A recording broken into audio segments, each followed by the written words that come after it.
Naam, ni kwa mara nyingine tena nipende kuwakaribisha kwenye kipindi chetu kifupi cha mahusiano. Kama ilivyo ada, ni mimi yule mtangazaji wako wa kila siku. Niite King Hypopotamus TZ. Siku ya leo mimi ndo nitakuwa hosti wako na presenter wa kipindi chetu pendwa cha mahusiano. Na hii ni KQ Relationship. Karibu sana ujifunze na uelimike. Na leo nitazungumzia ni njia gani mwanamke anatakiwa kuzitumia ili alinde mahusiano yake yeye pamoja na mpenzi wake. Kitu cha kwanza, ningependa wanawake wote mtambue kwamba sisi wanaume tunapenda sana mwanamke mwenye adabu na pia anaweza kujiongoza mwenyewe, kwani sisi hatupendi sana mwanamke mjanja. Sasa ipo hivi, wanaume tunapenda sana kuheshimiwa na pia tunapenda mwanamke anayeplay party kama mke ndani ya nyumba na si kama mume mwenza, kwani wanaume hawapendi sana kelele na wanapenda kuliwaziwa pindi wanapotoka kazini. Sasa leo nipo na nyinyi jinsia ya kike. Nataka niwaelekeze kitu ambacho kitawafanya nyinyi mudumu katika mahusiano yenu na ndoa zenu. Mwanamke, mume wako anapokukosea unatakiwa ukae chini umweleze kama mwanamke na si umweleweshe kama mwanaume mwenzie.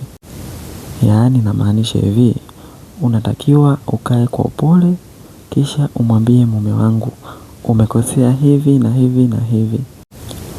Kama mume wako ni mwelewa, atakusikiliza kwa makini kisha atakwambia nitalifanyia kazi. Na sio mume wako anakosea unaanza kumfokea. Mwanaume hapendi mwanamke ambaye ni mwongeaji sana, na anapenda mwanamke ambaye anamuonya kwa maneno matamu na si makelele. Pia kuna baadhi ya wanawake mna tabia ya kushindana na waume zenu. Mwanamke siku zote huwezi kushindana na mwanaume.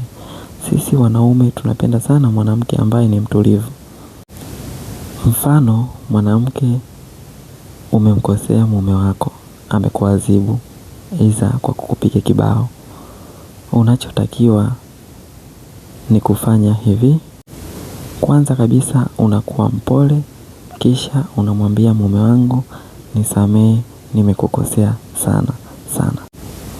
Naomba unisamehe na sitorudia tena. Sasa niwaambie tu dada zangu, kwa faida yenu, hakuna mwanaume ambaye anakuwa na nguvu mbele ya mwanamke ambaye ni mpole na mstaarabu pale anapoadhibiwa. Namaanisha kwamba wanaume ni watu wenye moyo wa huruma. Pindi anapokupiga kibao, anakuangalia reaction yako utachukulia vipi. Kama utakuwa ni mjeuri, utamkwaza na ataendelea kukuadhibu. Hivyo kama ni mtulivu na unajutia kosa lako na kuomba msamaha, mwanaume ataingiwa na huruma na pia atakusogeza karibu yake aidha kifuani na kukuambia mke wangu nimekusamehe ila usirudie tena. Ila kama wewe ni mjeuri,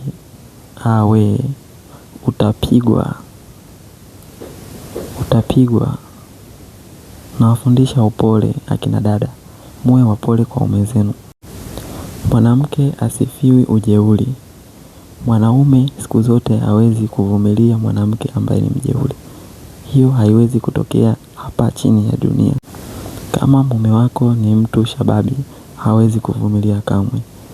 Na kama unaipenda ndoa yako, unatakiwa kuwa mpole. Hata pia baadhi ya wanaume ni waelewa. Pindi ambapo unamwambia kwa upole kuwa mume wangu umekosea, mwanaume huyo atajishusha na kukuomba msamaha. Kwani mwenendo wako ambao uliutumia unakuwa umempunguzia jazba na kumfanya kuwa mpole na kujutia makosa yake kwa kuamini kuwa umemkosea. Hiyo ni njia nzuri kabisa ya mwanamke kutumia pale pindi ambapo utagundua kuwa mume wako amekukosea na unahitaji akuombe msamaha. Pia kwa wanaume, unatakiwa kuwa mpole na mstaarabu pindi ambapo mke wako ama mpenzi wako unapomwadhibu na kuto kuonyesha reaction za ujeuri. Kwani sisi wanaume ni watu wenye huruma. Kama mimi mtangazaji wako, hakuna kitu napenda kama namwadhibu mpenzi wangu anatoa kachozi kidogo na kuniomba msamaha. Aisee, huwa na enjoy na nakuwa naingiwa na huruma. Nitamsogeza karibu mpenzi wangu na kumwambia kwamba nimekusamehe ila usirudie tena, na tutarudi tena kwenye hali ya furaha pasipokuwa tena na uendeleo wa ugomvi wowote. Hii ni njia ambayo niwapatia leo. Hii njia mkiitumia naamini mtanishukuru sana. Kwani hakuna mwanaume anayependa mwanamke mjeuri, na pia hakuna mwanamke ambaye anapenda mwanaume mjeuri. Wanawake hukosea na pia wanaume hukosea.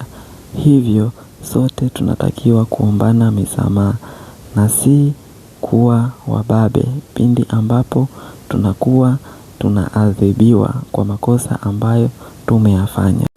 Asante sana kwa kunisikiliza. Hii ni KQ Relationship. Tukutane tena kwenye kipindi kijacho, ila na kuomba usisahau kusubscribe kama unanitazama kupitia YouTube, na pia usisahau kufollow kama unatumia Instagram, TikTok na Facebook. Asante.